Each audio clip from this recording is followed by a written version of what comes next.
बच्चों, अब हम उदासीनीकरण की अभिक्रिया के बारे में जानेंगे।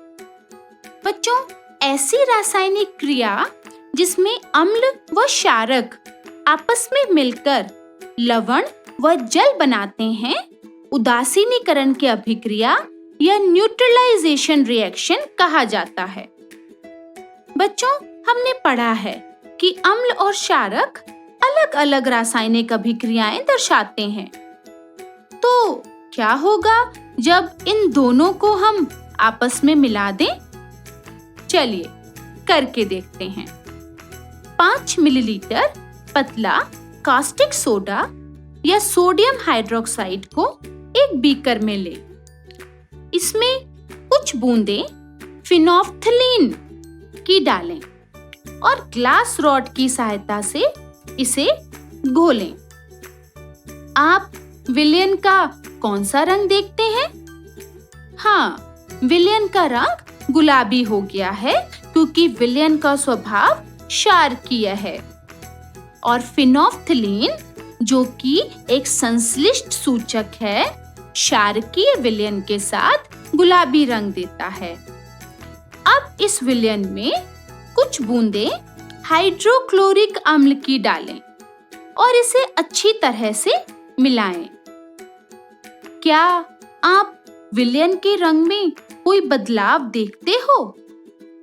हम देखते हैं कि विलयन का गुलाबी रंग कुछ हल्का हो गया है। एसिड की कुछ बूंदें लगातार डालते-डालते इसे हिलाते रहें जब तक कि विलयन रंगहीन ना हो जाए। अब इस रंगहीन विलयन में एक बूंद सोडियम हाइड्रोक्साइड की फिर से डालें।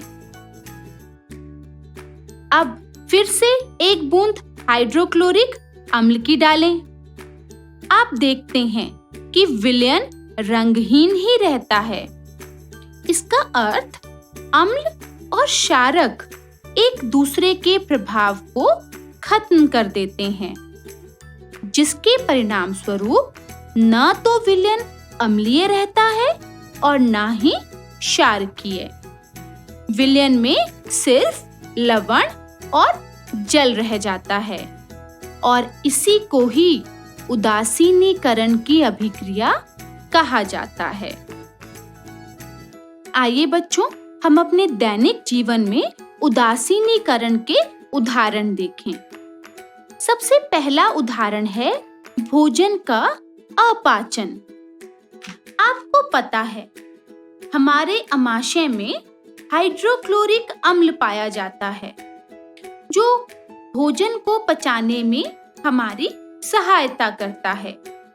लेकिन कभी-कभी अम्ल की अधिक मात्रा स्रावित हो जाती है और इसके कारण अपाचन हो जाता है और हमें पेट में दर्द और जलन महसूस होती है। इससे मुक्ति पाने के लिए दूधिया मैग्नीशियम या मिल्क ऑफ मैग्नीशिया लेते हैं, जो कि क्षारकीय स्वभाव का होता है क्योंकि इसमें मैग्नीशियम हाइड्रोक्साइड होता है, जो कि अम्ल के प्रभाव को उदासीन कर देता है। दूसरा उदाहरण है चींटी का डंक। बच्चों, जब हमें चींटी काटती है तो कितना दर्द होता है? चींटी जब हमें काटती है तो यह हमारे शरीर में एक अम्लीय पदार्थ फॉर्मिक अम्ल डाल देती है। इसके प्रभाव को समाप्त करने के लिए त्वचा पर खाने का सोडा, सोडियम हाइड्रोजन कार्बोनेट या कैलेमाइन विलयन, जिसमें जिंक कार्बोनेट होता है, लगाया जाता है।